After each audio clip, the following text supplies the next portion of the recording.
Hi everyone, welcome to my channel. This is Suresh.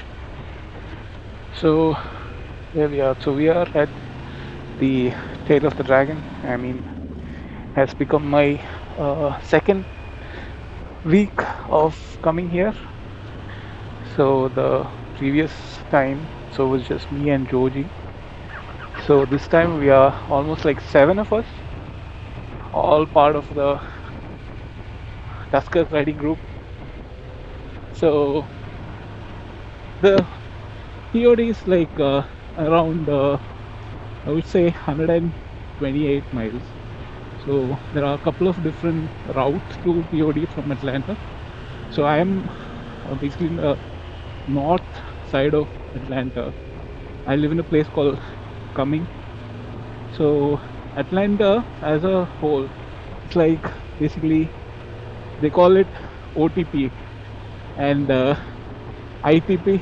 OTP means outside the perimeter, and it's like the outskirts, the far outskirts of Atlanta. Because see, a lot of times even so Atlanta is like a pretty huge city.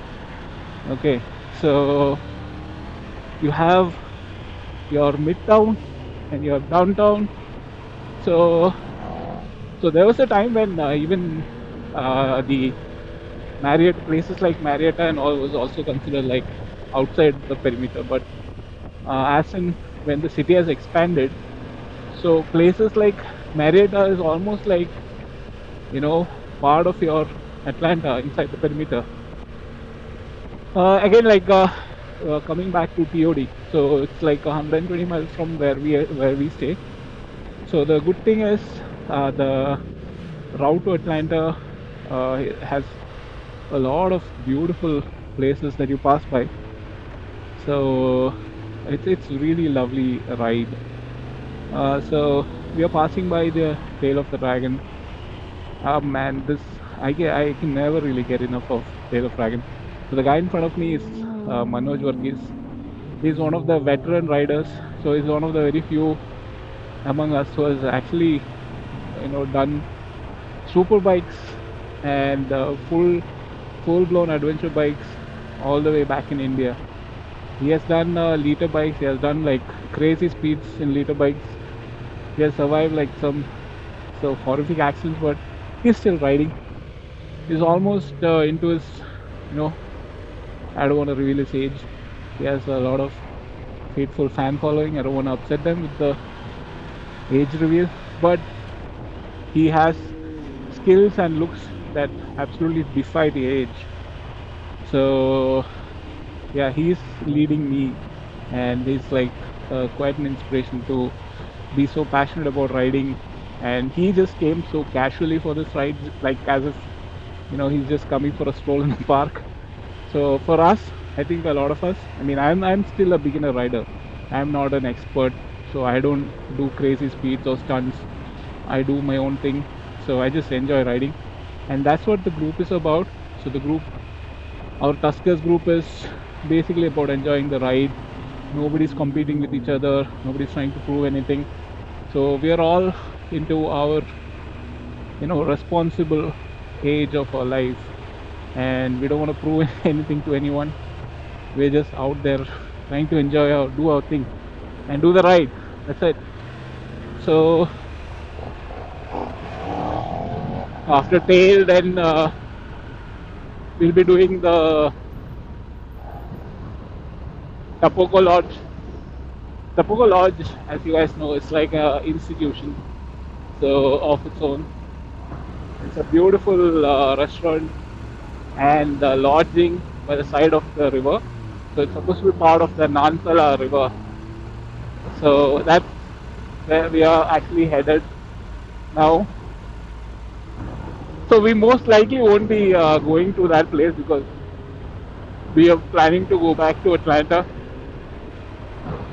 So the main attraction, especially for our winding roads, is to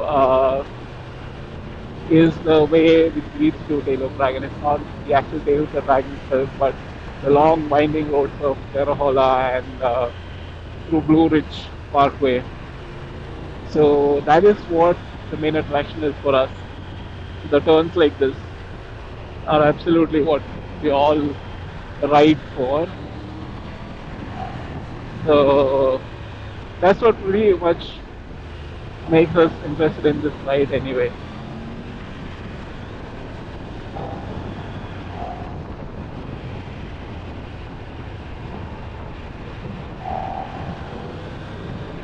So once after we are done with this ride, we're gonna plan for the next week. So it's gonna be almost like a weekly kind of an affair for us. So we're gonna come here as a group every week, at least a couple of us. So some of us are riding here for the first time. I have been riding, I don't know, at least I'll make it a point to come here at least like 3 or 4 times a year. I mean, I make it a point to come here for each season. Each season is something different.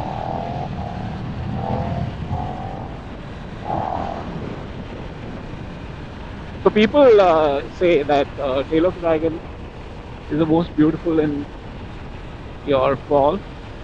I don't disagree. It is absolutely magical in the fall, but it's not any less beautiful than any other time of the year. So it's not just Tail of Dragon, it's actually all the roads that are in and around Tail of Dragon is what makes it beautiful. So it's about, riding together. It's about the camaraderie that we share. It's about the friendship. It's about the conversations. It's about life itself, right? So what is life if it's not for your travels together, right? Life itself is a one big long journey. So one of the things that I want to talk about is different genres of motorcycles. So you have so motorcycling is not like a pretty straightforward thing, right? As many as the colors of the rainbow or even more, you have multiple genre of motorcycles. So it is actually a completely different experience altogether. So each motorcycle is a different type of animal altogether. So what I suggest, if you are interested in motorcycling, get started with something small, like a small naked bike, something in a 300, 350 or a 400cc motorcycle. Go for something which is manageable. So go for something which is lightweight. Go for something which is fun. Go for something which is good looking. I know it's not that easy to find, uh, combination of all of these things, except for maybe if it's a KTM. KTM is the best thing you can buy, guys. It is the best motorcycle in the whole wide world. Yeah, I mean, the thing with KTM is, yeah, I mean, the looks are again really subjective. I find it as like one of the most attractive motorcycle in the whole entire universe. But I know that a lot of people disagree with me, including my own wife and my children and my friends and any other bikers or non-bikers that I know of. Nobody understands what KTM is all about. So if you're a beginner and if you have no idea about motorcycling, you gotta trust me. KTM is the one that you should get. KTM 390. It's the best all-rounder beginner motorcycle out there. There's like no question how extraordinarily good it is. Go get a KTM, guys. And if anybody tells you any other way, they're just lying to you. They're like idiots. They have no idea about what motorcycling is all about, right? See, motorcycling is all about, riding, right? So it's not about good looks. It's not about like bragging rights. It's not about like, posing, right? So there are like motorcyclists and there are like posers, right? All your cruiser guys out there, I'm not saying you guys are posers, but some of you are, right? So some of you get the motorcycle for the way it looks. So especially for non-bikers, I think like our staple of movies, literature, and music videos, they've all glorified your cruiser motorcycles to a large extent. Especially your cult classic movies like Terminator. They put all these cruiser bikes on a pedestal, right? I mean, yeah, I mean, back in the day when the very first time the motorcycles were, invented, so this was like pretty much the only style of motorcycle that was out there. So if you ask me, right, so Harley Davidson when they got started, they didn't plan to create this style of motorcycling as, this is extremely good looking or something. They just created the motorcycle like, what do you say, a bicycle, right? So if you look at how most of the Harley Davidson motorcycles, they all look like bicycles because that's what their design inspiration is from. It's like two wheels and a frame and an engine in it, right? So that's what your Harley motorcycle is. But see, the humanity has moved on to such far engineering prowess that it doesn't make any sense to have that kind of that style of motorcycling unless like you have that kind of a nostalgia about motorcycles, that you've grown up looking at Harley Davidsons and you think that is what a motorcycle should look like. And people hold on to their memories and experiences and their nostalgia, right? So that's pretty much the main selling point of Harley Davidson, and again the popular culture, right? So that's why Harley Davidson is so popular here in USA, and to a large extent to many other parts of the world itself. Harley Davidson is pretty famous for. So again, Harley Davidson is actually not a motorcycle brand; it's a lifestyle brand, right? Just like your Adidas or your Nike. I mean, it's been such a long time since Adidas or Nike made a decent shoe, right? It's all about their old glorious time.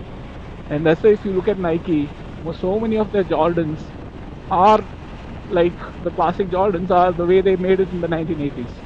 At least they would like to preserve that look, right? So people, the branding is such an important thing in motorcycling or just in any other aspect of life, right? So you spend time, money to create a brand, and that's what Harley Davidson is, nothing but a brand. And their motorcycles are not that great in riding. They don't make that much power. They don't have that many technology. But again, like, it's so popular among the cruiser aficionados. So I wanted to try this cruiser motorcycles. So I did buy like a BMW R18. So see, the thing is, it does look like a pin-up model, right? So it's absolutely the most gorgeous, gentlemanly bike out there, which is the BMW R18. But somehow it just couldn't live with it long enough to, you know, put some serious miles on it. So I mean, I always wanted to buy this KTM Super Duke, and man, it's such an amazing bike. It is so extremely good at all the things that it does, and it's lightweight. I mean, it's all relative, right? So it's lightweight compared to other bikes, other liter bikes. So it is so easy to handle, and it's got like such an amazing engine, man. That engine is a monster, little monster. So that is the whole reason why they call it the beast, right? So I mean, I bought it and I love it to the nuts, but the only thing is it's not that comfortable to ride for extremely. So it is actually, see, if you compare to a super sport like your GSX S1000, GSXR, or your CBR 1000, and all these leader bikes, it is like absolutely more comfortable than those super sports. But like as you become a little more older, so you become a little less bendy, right? So you're not as flexible. All the cartilages are getting wear and tear, and you get to feel your bones a lot more. So that's why. So compared to a super sport, definitely it's much more comfortable, but it's not the one that you would take for a extremely long distance. So I think one of the thing about doing long distance is a very comfortable posture. I mean, Harleys or any other cruiser have that part of the long distance motorcycle extremely, addressed, I would say. So yes, the posture is extremely comfortable. You're just sitting laid back, as if you're sitting in a couch and your feet is forward for some cruisers. I think most cruisers. Cruiser format is supposed to have the feet forward. So, but R18 was not like that. So, had almost like a mid position foot, foot pegs. So that was actually, to be very frank, you had to ride to believe how comfortable R18 is. So a lot of people looking at the mid-mounted the foot position, they think that R18 is might not be as comfortable as your foot forward foot position, but it is extremely comfortable. I can absolutely vouch for it.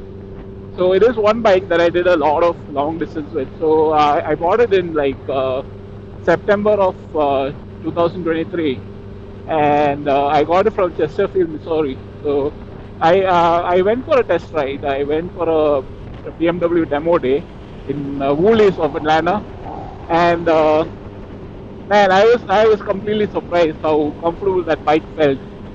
So I went there in my KTM Super Duke, and I saw it. I loved it, and I actually asked like, what is the price and all this, but it was like way too expensive for what the bike actually was. So they asked me for like around like $20,000 for the base model R18. So yeah, but it's definitely not a $20,000 bike, right? So see, if you look at it in paper, so I mean, like I'm a nerd, right? So I'm a computer geek. I deal with numbers, and if you look at the numbers, it's absolutely ridiculous for what the power output that it has, the technology that is there.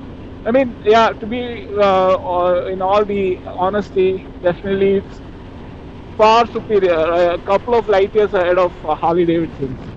Because even in the base model, you got like the keyless entry, you got ABS, combined ABS, you got the reverse gear, and you got like so many technologies in that bike, like your cruise control, like you name it, it's like laden with all the technology and the kitchen sink and even more, right? But the problem is, I cannot justify uh, the power output, right? So it's just like 80 or 90 horsepower.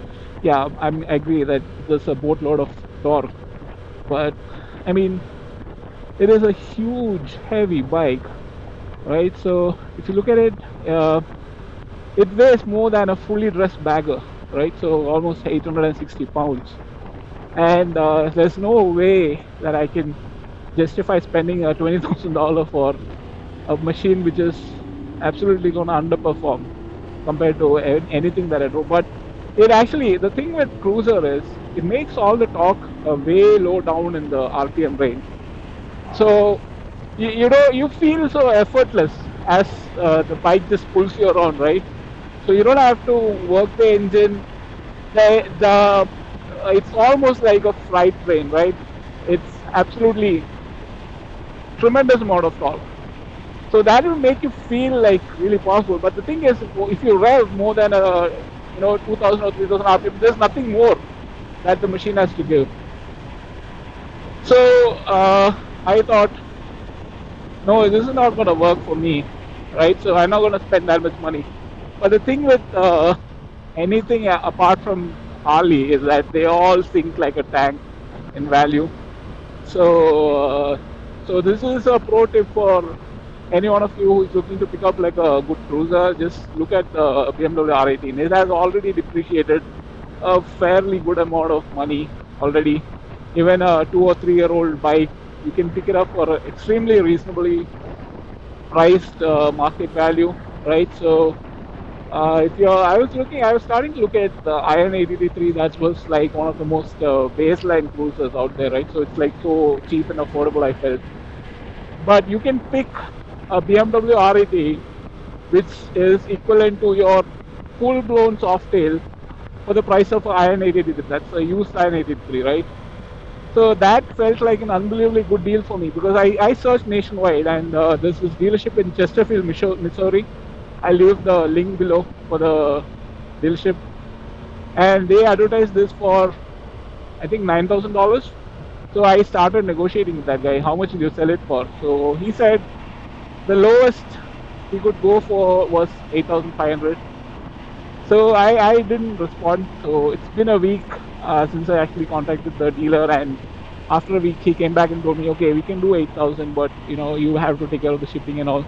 So I said like, okay, so how much is gonna cost for me to ship it? And he asked me to contact some people. So it was just like around 160 or something is what they charge to ship it from Chesterfield, Missouri to Cumming in Georgia. And I was able to negotiate the shipping cost also in the price of the bike. And I mean, I got the slightly used 2021 model BMW R18 for just $8,000, including shipping to Atlanta, Georgia. So I rode it. I loved it. It's the engine, it's the size, it's the way it looks. Man, it's a work of art, man. It's absolutely beautiful. They have the best of materials. There's no exposed wiring. Uh, yeah, it was all that. There was some delay in getting the bike. It took me almost a week to receive the bike once they shipped it. But once it arrived, man, it was the most best looking motorcycle I ever had. I had like quite a few motorcycles over the years, right? So I've been riding since like 2015, since I came to USA. And yeah, I mean, all the bikes, I never owned like a cruiser. And I've thought really seriously about getting a cruiser, but I never could like seriously rationalize spending so much money on a cruiser. I mean, yeah, I mean, I usually don't go for really beaten up motorcycles because I know how expensive maintenance can be. But this BMW R18 was such a beautiful machine. I was so happy to get it, and I immediately felt at home. The ergonomics is like spot on. It's so comfortable to ride. Yeah, I mean, I had it for a good almost half a year, and then I sold it. Yeah, I mean, the only reason is, I mean, it used to hurt my back like shit.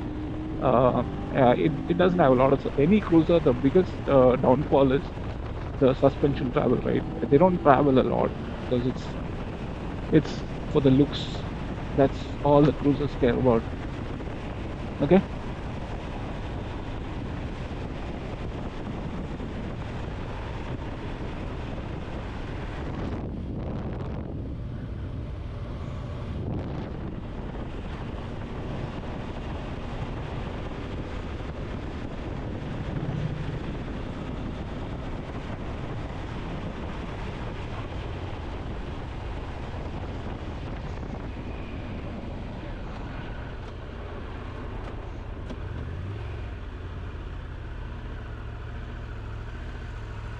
Maybe Boo.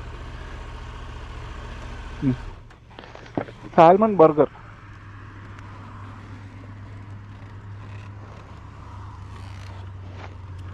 Maybe Boo.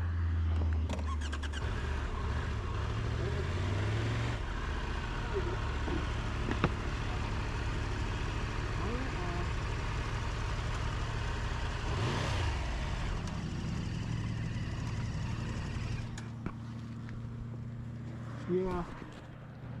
ഫീലില്ല. ഫീലുണ്ടോ നിങ്ങൾക്ക്? എനിക്ക് ഫീലുണ്ട്.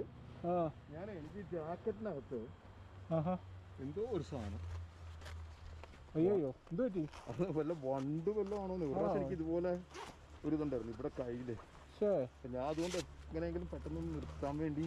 ഓ, okay okay. ഞാൻ നോക്കിയിട്ട് ഇത് കഴിഞ്ഞിട്ട് റോബിൻസ്വില്ലുണ്ട്, പക്ഷെ അവിടെ ഇച്ചിരി തിരക്കായിരിക്കും. ഇവിടെ ആകുമ്പോൾ ഒതുങ്ങിയ ഗ്യാസ് സ്റ്റേഷൻ ഇത് അടച്ചേക്കുവാണല്ലേ? ഓ, ഓക്കെ. എനിക്ക് ഫീലിൻ്റെ കുഴപ്പമില്ല. എനിക്ക് ഫീൽ കുഴപ്പമില്ല. ഓക്കെ.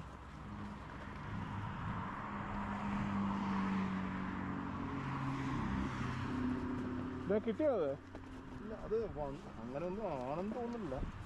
ഓക്കെ. ഒരു പ്രാവശ്യം സക്സസ് വെച്ചിട്ട് പോലെ.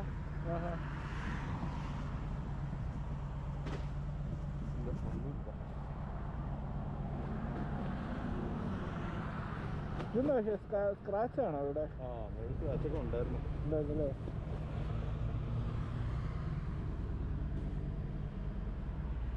അപ്പോൾ ഇത് മൂത്രമൊഴിക്കാൻ സ്ഥലമില്ല. അതെ. അപ്പോൾ പിന്നെ നമുക്ക് അവിടെ തന്നെ പോവാം, അടുത്ത റോബിൻസ്വില്ലിൽ തന്നെ പോവാം. അതെ അതെ.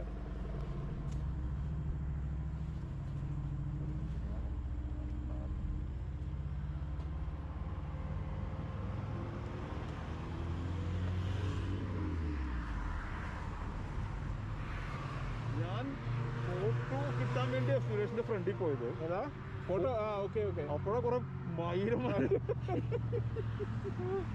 ഒരു കാര്യമില്ലാതെ ഫ്രണ്ടിൽ പോയി. ആ ഈ ക്രൂസർമാർ നമുക്ക് വഴി തരുന്നില്ല. ഞാൻ ഫോണൊക്കെ